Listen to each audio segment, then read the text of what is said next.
Salut tout le monde et bienvenue dans la quatrième partie de cette vidéo. Dans cette partie, nous allons parler de la programmation de cet ascenseur.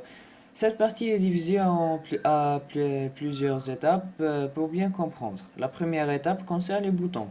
On va d'abord déclarer les variables des boutons, puis les pins de chaque bouton.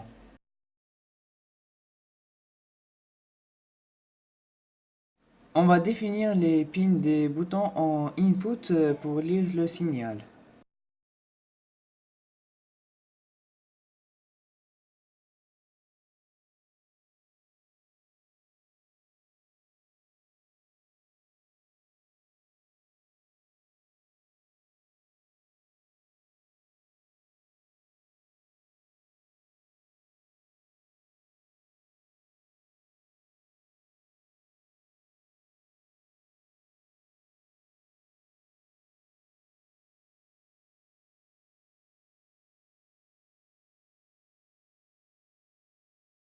Et puis définir les variables des boutons pour lire les boutons de façon continue.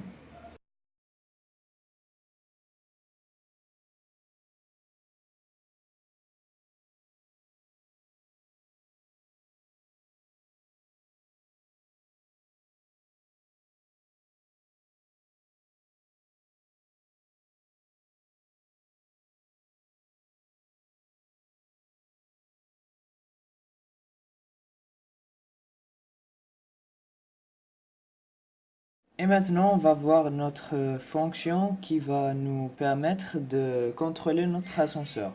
Mais d'abord, on va commencer par tester les boutons. Alors, on commencera par rédiger notre fonction en déclarant une variable qu'on va l'appeler D pour destination, qui indique le bouton appuyé dessus pour aller à l'étage. Donc, on va l'afficher dans le moniteur pour tester les boutons.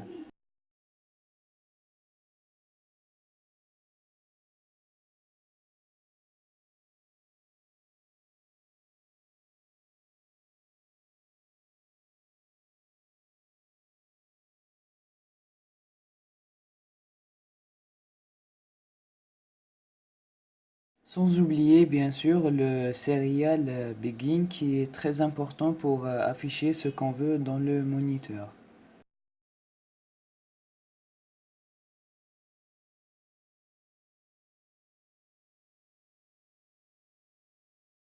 Maintenant, on va exécuter la fonction une fois qu'on appuie sur l'un des boutons en indiquant le numéro de l'étage voulu.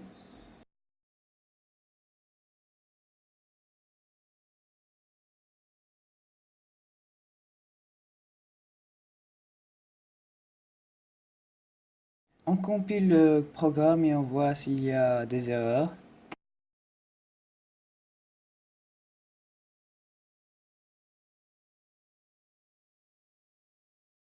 Notez aussi que le nombre des boutons dépend du nombre des étages que vous voulez. Pour moi, j'utilise 4 boutons pour tester et 5 étages pour l'ascenseur.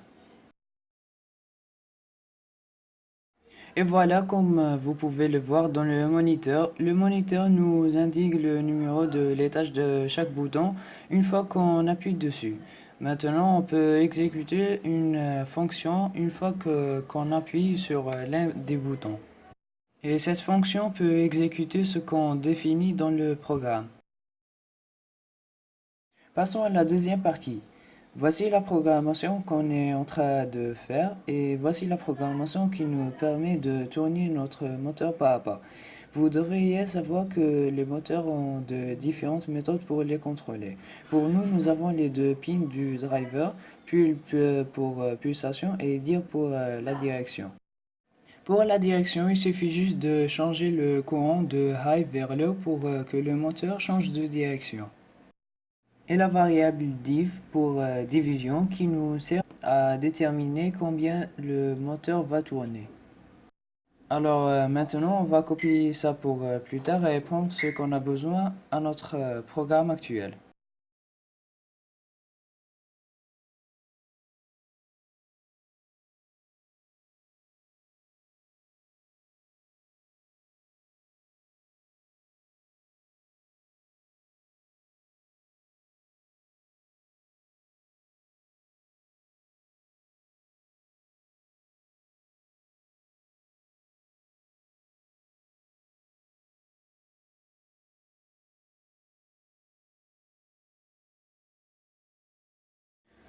On commence à rédiger notre fonction. Donc, on va créer une variable pact pour position actuelle qui nous indique l'étage actuel de la cabine. On va le mettre avec la valeur 1 par défaut et on commence. Premièrement, nous devons nous assurer que le bouton appuyé dessus n'est pas le même de l'étage actuel. Donc, on met pact n'égale pas D, sinon on va afficher dans le moniteur qu'on est dans le même étage, sans rien faire bien sûr.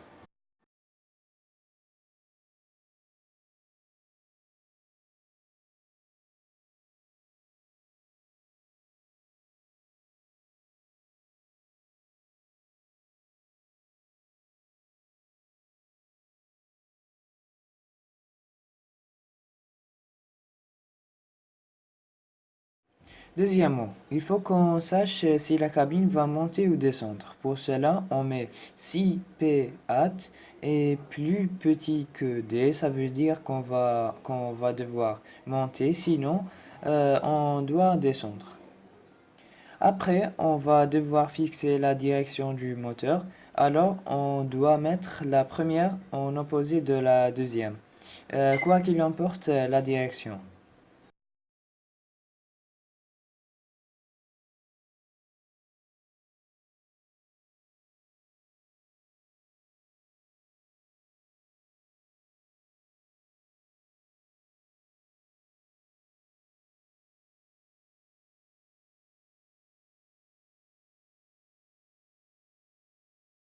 Maintenant, il faut qu'on calcule les divisions pour que le moteur tourne et s'arrête précisément dans l'étage voulu. Et pour cela, on va créer une variable array qui va contenir les divisions entre chaque étage. Et vous devriez les calculer vous-même pour avoir les valeurs précises. La première division, c'est 0 et le reste dépend de votre moteur et votre ascenseur. Pour cette fois, on va pas utiliser le cinquième étage, alors on le met en commentaire.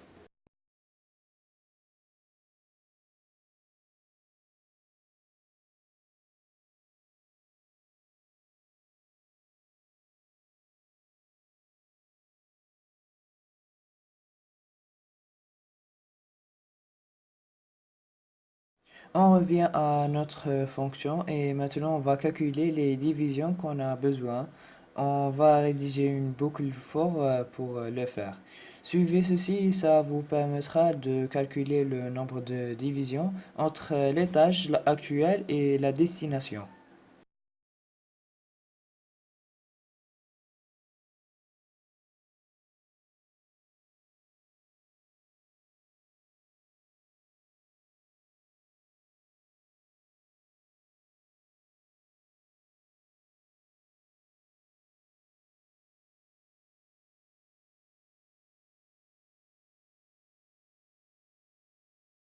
Et pour descendre, on a juste à inverser ce qu'on a déjà.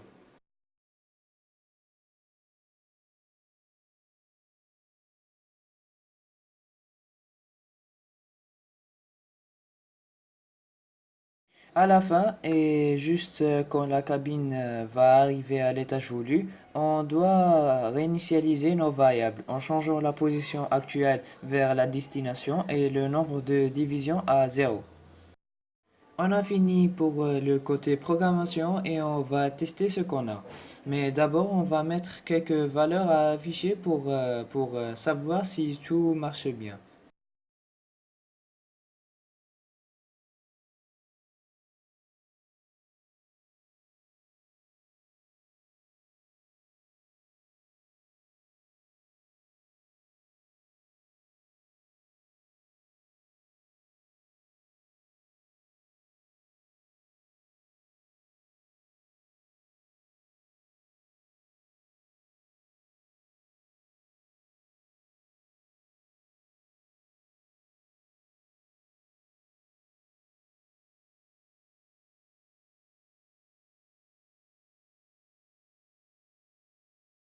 Voilà, comme vous pouvez le voir dans le moniteur, le programme marche bien et sans erreur et nous indique les...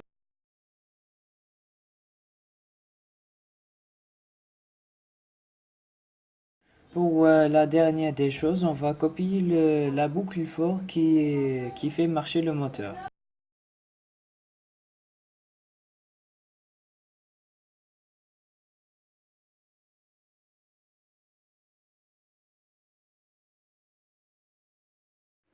Merci d'avoir regardé cette vidéo, c'est la fin de cette partie. Si elle vous a plu, n'oubliez pas de laisser un pouce bleu et de vous abonner à notre chaîne.